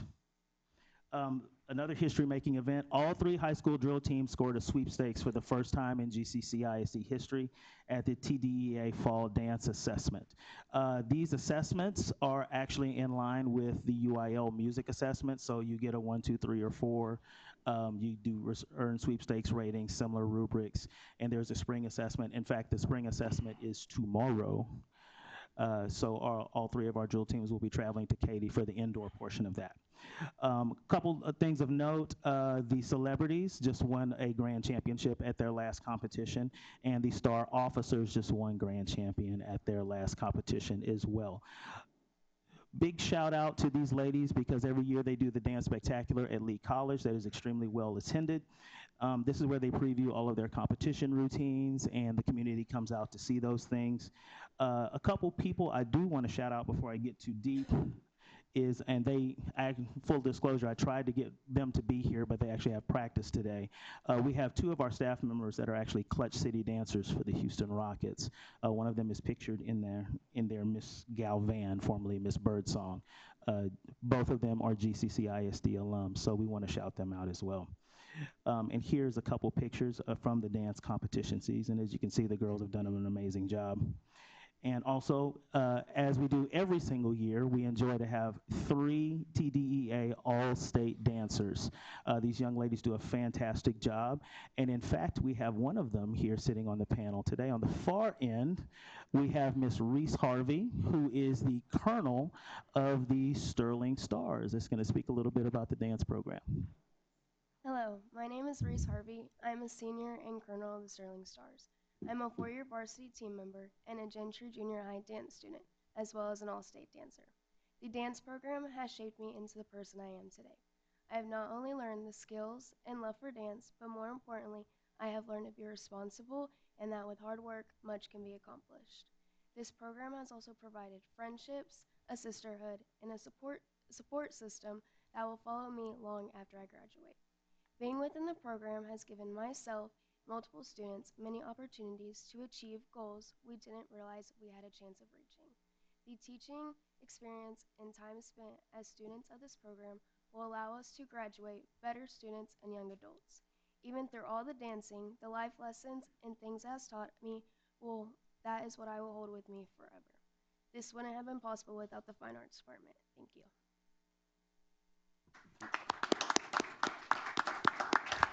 Okay, thank you guys so much. Due to their request, because they don't want to sit up here with me the entire time, guys, you can go back to your seats. Thank you so much. I was trying to think of a smoother way to do it, and it's like, it's just not going to work. So they did good. I promise this is as smooth as it's going to get. Thank you.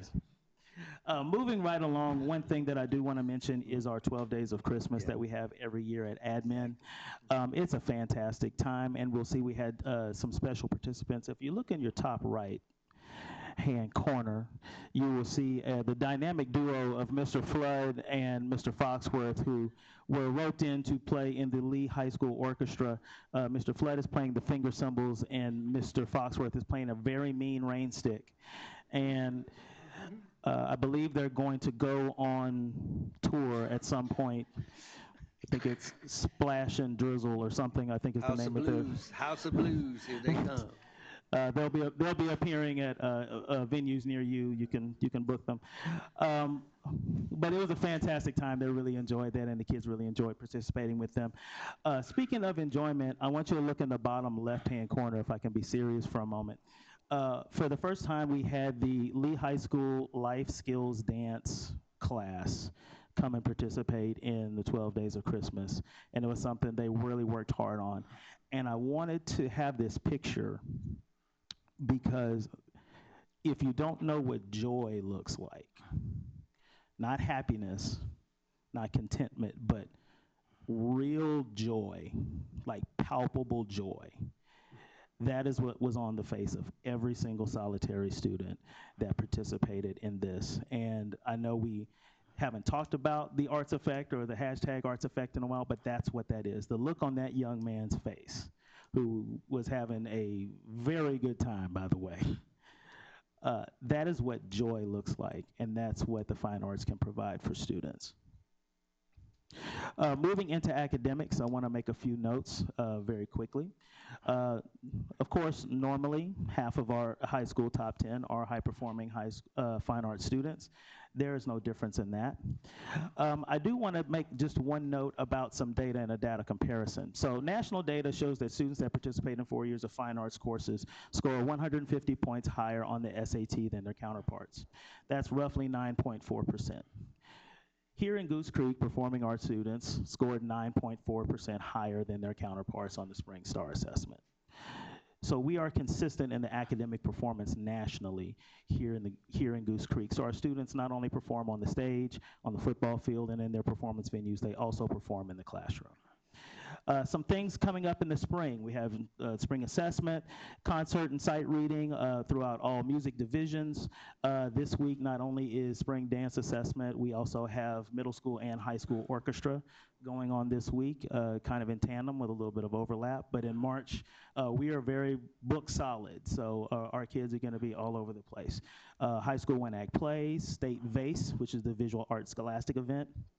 That will be taking place, as well as all the spring programs and state solo and ensemble that normally happens over Memorial Day.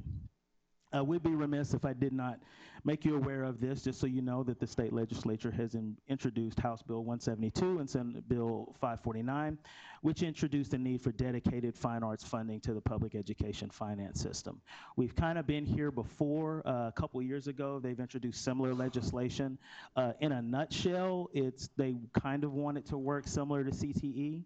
Just the idea that CTE is very expensive. It takes more money to run a CTE program, and fine arts is expensive, and it takes more money to run a fine arts program. As of right now, actually updated it this morning, House Bill 172 has been filed as of the 27th, and it's actually gone to committee. And Senate Bill 549 has kind of been sitting there in committee for a while as well. So just so you know, that's moving right along. And that concludes our presentation. Do you guys have any questions? Not really. Hopefully it will mean an increase. I'll be honest with you, Mr. Clem, there's not a lot of language in the bill itself. Pulling it up, literally it just says we want a dedicated allotment, full stop. So they haven't really figured out how they want to do it yet. Yes, sir. It just means more money for you guys, right? For the department? Yes, sir. It should, hypothetically. For example, you know, weighted funding is like $1.3 per dollar of academic funding. So that would be weighted funding for some other event. So they're asking for the same thing. Sure. Well, once we put Matt Flood and his counterpart on the road, we'll take some of those proceeds, some of those proceeds to the Fine Arts Department. There we go. There it is.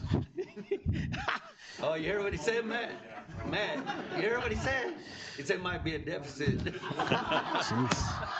Jeez. My mic was off. Thank you, Dr. Levan. Y'all are tearing my boss up, man. I need y'all to be easy. Thank you all very much. Our next superintendent's report is titled Goose Creek CISD's Educational Specifications Standards, presented by our Director of Facilities and Construction, Ms. Brenda Garcia. Welcome, ma'am. Good evening. That's going to be hard to follow. I'm so sorry. Thanks a lot, Dr. Levan. Let me pull up. I don't think your presentation's boring, Ms. Garcia. Some people get excited to learn about educational specifications. Okay, good. I'm glad. That would be me. Good evening, President Barat Timms, Dr. O'Brien, and Board of Trustees. I'm here tonight to give you some information about our educational specifications for Goose Creek. So I want to start off by giving you some information. In 2021, the TEA adopted a new set of school facility standards for construction under Title 19. And so these standards establish a standard for design and construction for space and basic square footage requirements for our facilities. This standard also The TEA also required the Board of Trustees to approve this educational specifications. The ed specs are written program, and they are the guides that we design our facilities by, whether it be new facilities or major renovations. Okay, so so what do they have? What do the ed specs have? They have information about our instructional programs and also the configuration of support spaces. So for example, what type of programs should be included in a specific campus type? Those are the type of information that's in there. So one of the things might be, does a campus have space for one counselor versus two counselors, depending on an elementary school or a junior school, for example? They also outline educational concepts, and then the standards, they help to provide some consistency, provide some equity from campus to campus. So we've built some new elementary schools recently, and they kind of have the same standard. And so, for example, if we were going back to do any major renovations to older facilities, we would look at these standards and try to, as much as possible, achieve these standards that have been set in place. So I wanted to point out a couple of things that we did to arrive to the standards, and we went through a strategic process in order to arrive at the standards. We have information from district leadership, principals, and then most importantly, input from students as well. And in this picture that you see here, we're doing some experience mapping, an experience mapping exercise, where we're looking at how spaces relate to one another in a specific campus. We also reviewed the typology of spaces. So we looked at visual examples of learning environments. We discussed what type of spaces would be beneficial to what we want Goose Creek's future learning to look like in each of these type of spaces. And then from these activities, the result was some overarching themes that we achieved from our students and then from our staff. But if you look at both of these lists, they really have a lot of similarities. Things like pride, belonging, welcoming, inspiring and calm spaces. These are the type of spaces that our staff and our students want to learn in. So the result of all of this work was our educational specifications. It's a 45-page document, and I believe that you do have a copy of that as well. And so moving forward, this document will be used to achieve our learning goals for our educational spaces in any future capital projects. Do you have any questions? Yes, please.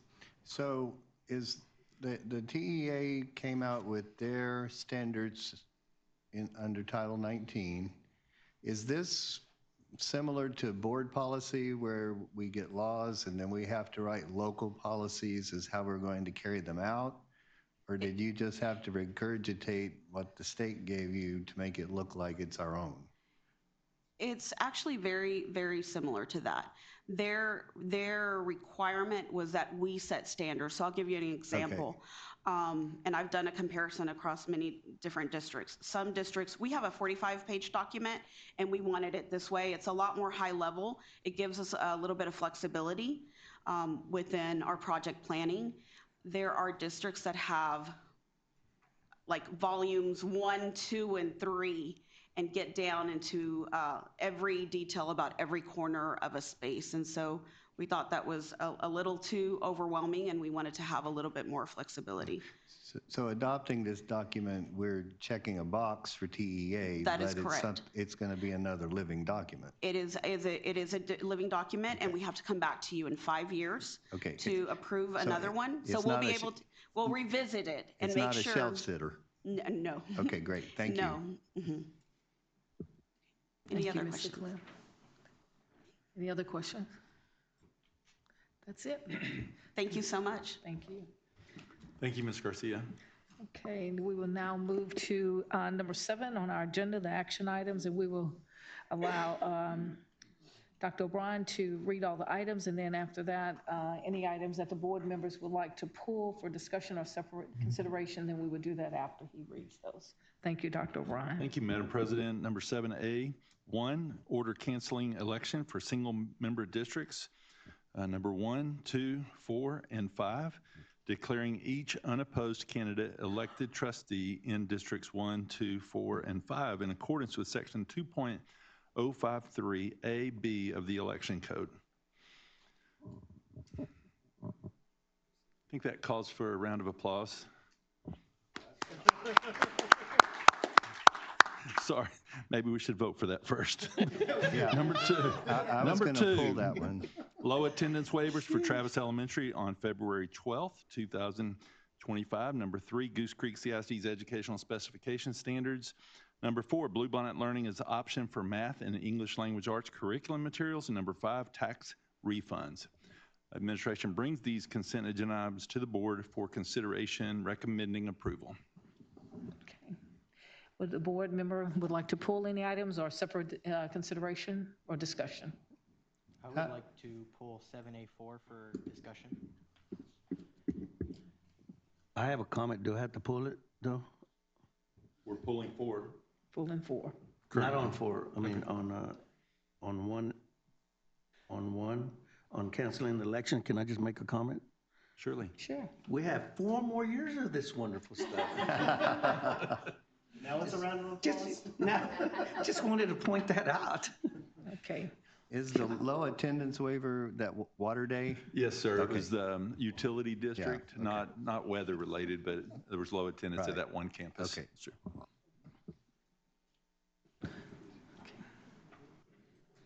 Then I'll make a motion to accept 1, 2, 3, and 5 as presented. I'll So second. moved. Okay. Okay, we have a motion and second by Mr. Clem and second by Ms. Guy. Any more discussion? All in favor? Raise your hand. Unanimously approved. Now we will move to you, Mr. Martinez, for your discussion. Ms. Jackson, you're welcome to come up. Dr. Martinez, anyone else? Ms. Callahan?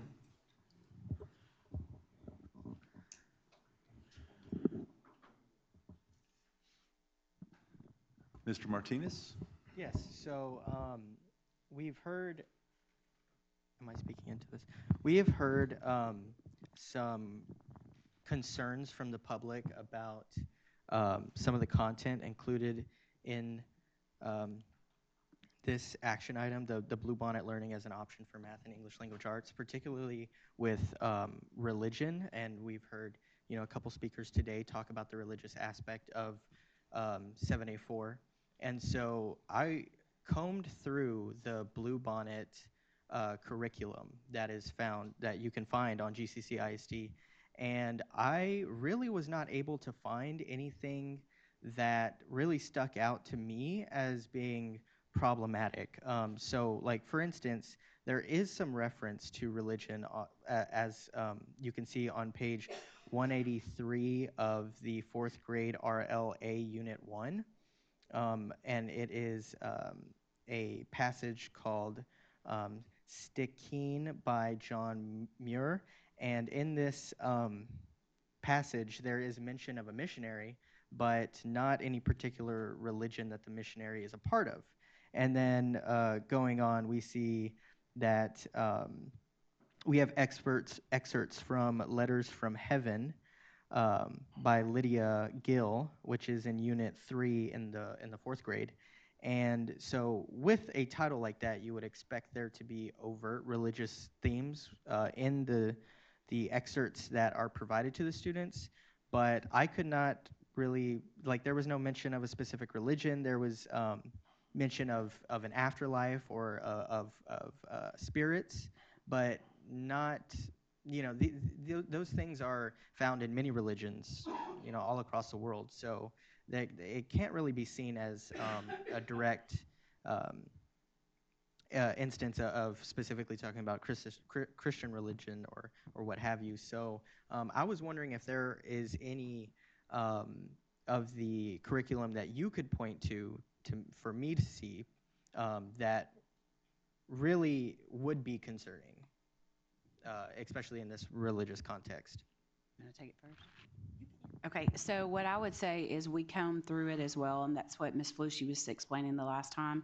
There's only 3 to 6%, and most of it is exactly what you're talking about. The one that we did find was they used the song Amazing Grace.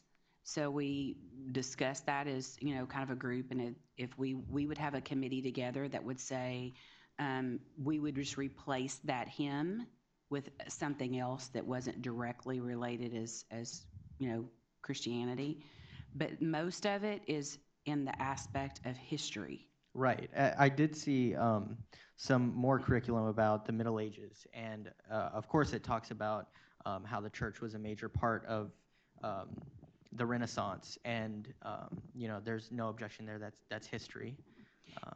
You are correct, and I would like to remind the group here that it is Amplify, which is what we have already been using for 3 years with no concerns from our parents. What we do like about this is that it is out there for anyone to see. So if a parent saw some kind of passage or something they had concern with, and they have an active participation that they can say, hey, I want my child to see something different for this, or I have a concern. So everything is out there for the public. Okay, that's very reassuring. Thank you. You're welcome. Another example would be the golden rule we learn in kindergarten. Right. That's found in 20 different religions, for example. So thank you. So in the interest of transparency, how much is this going to cost? So the reason we worded it on there as a possible is because we have seen the amount for math, and we're going to be fine with the math component. We're still waiting on the additional information for the reading language arts component, and that's why we left it that way. There was a TEA meeting that they actually went through all the calculations with us. I'm trying not to make, because you're going to make me laugh right now. I'm trying and they to be went through straight-faced. everything to assure us that it is going to be covered. We also met with Sharon Jason, which is oversees our IMA, and we do not foresee any concerns at all. At first we did, and we had an extensive meeting with Region 4 that was kind of clear as mud, to be honest, but the TA meetings have been more clear, and I do feel like they're really wanting us to have a structured curriculum that focuses on the alignment to the star. So I do feel like it's going to be covered, but we're wanting to proceed with caution to make sure. Sure. What about ancillary materials? That would include that. They have the $20 additional for print, but there's no way that we can say that we're going to get everything for every single student. Right. So right now we're calculating 20 students more for the regular gen ed student material and 5 students more than what we're calculating for the bilingual students. Do you anticipate any chance? I mean, I know there's always a chance, but is there any large chance that we're going to get to November and suddenly we're going to have to buy $5 million worth of blue toothpicks? I don't foresee that. For manipulations or whatever. I don't see it like, I think of the old C-scope and they had all those kits, you know. Right. So that doesn't seem to be a issue at this point for that, but we do know that we're not going to be able to buy every single, you know, alternative material out there. Right. We're going to have to pick and choose accordingly. And you're putting that carefully in your budget? It's in our IMA funds. Okay. So. Thank you. You're welcome. I just want to say I never had any concern about it whatsoever with any content. And, you know, I know that the state of Texas and governor and the legislature, we're trying to improve our scores in schools, and it's something that we needed. And so there was never any concern. Thank y'all for doing what y'all are doing. Thank you. Anybody else have a question? Olivia, didn't leave out anything? No. Okay. All right, thank y'all. I do have a comment. It's nothing that anybody here can take care of. But anyway, it makes me sad that we're having to kind of purchase material to teach to a test. That really makes me sad for our students. But anyway, that's beside the point. I would agree with you there as well. Maybe isn't there legislation out there to do away with this test, we hope?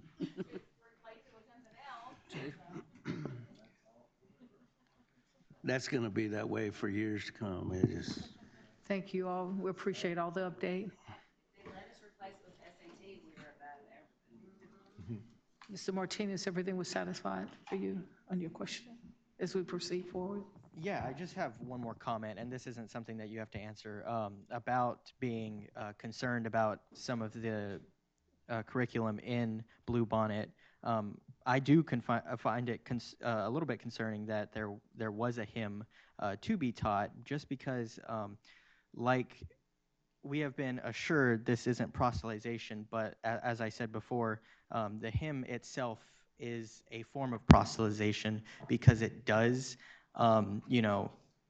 champion the Christian religion, and it is specifically for the preaching about how God is great, or this is a true religion, and what have you. So I think we definitely need to have those committees in place to make sure that there is nothing in this that would be discriminatory to any other religion that attend our school. And what I would say to that is that we do have that in place, and Ms. Jackson acknowledged that hymn would be removed by the policies or procedures we talked about previously. Mr. Martinez, I applaud you for digging deep and diving deep into this. I think one of our speakers earlier, I think it was Mr. Rice, said when something like this comes up, taglines are thrown out in the media and people make assumptions and they don't do what you did.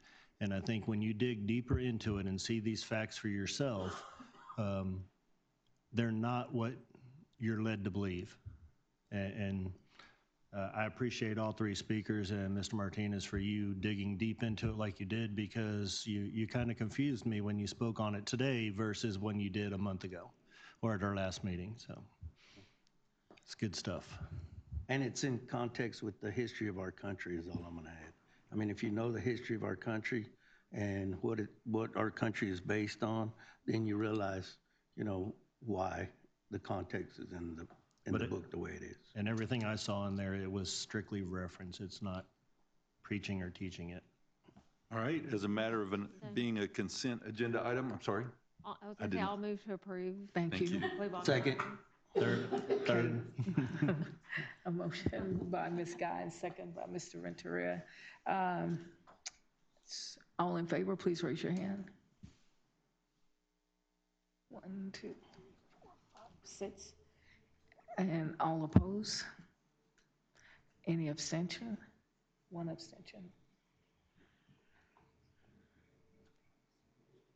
It's been approved with 6-1 and 1 abstention. Thank you. Okay, we will move to 7B.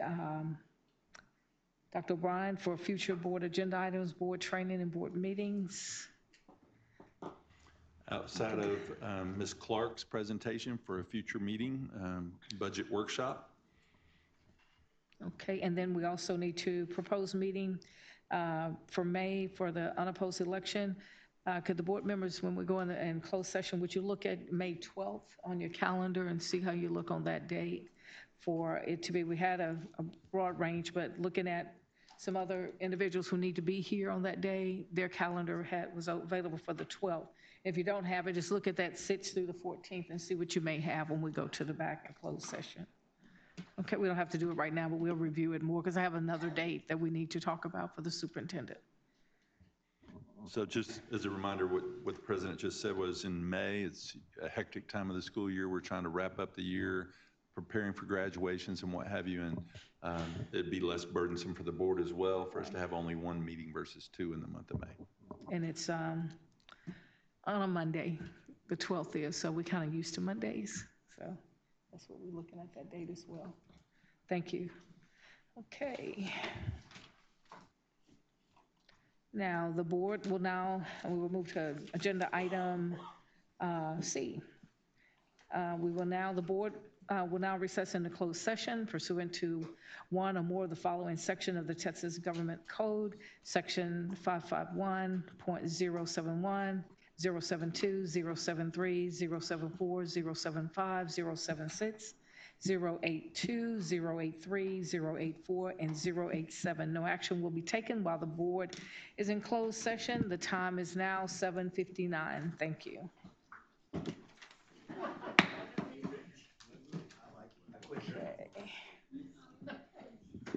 The board will now reconvene in the open session. The time is now 8:56 p.m.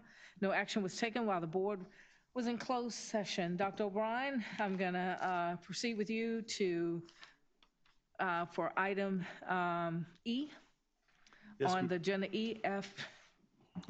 Yes, ma'am. Consideration of personnel we bring before the board for consideration this evening to approve the elections and accept the resignations and retirements as presented. I'll move to approve. The motion has been made by Ms. Guy, second by Mr. Clem. Could you all show your hand in favor? All in favor, raise your hand. Any opposed? Any abstentions? Approved by all seven. Thank you. All right, the two administrative positions include a selection of a licensed specialist in school psychology intern. That'd be Kellis Roberts. Move to approve. I'll second. Motion was moved by Mr. Clem, second by Ms. Guy. All in favor, please show your right hand. Any opposed? Any abstention? All approved. Administration brings before the board to approve the selection of a Director of Counseling and College and Career Readiness, Ms. Jennifer Fierro. I'll move to approve. Second. Ms. Guy moved to approve. Make the motion. Mr. Guy, Mr. Campisi, second. Mr. Guy. Hold on. I'm gonna turn my mic off now.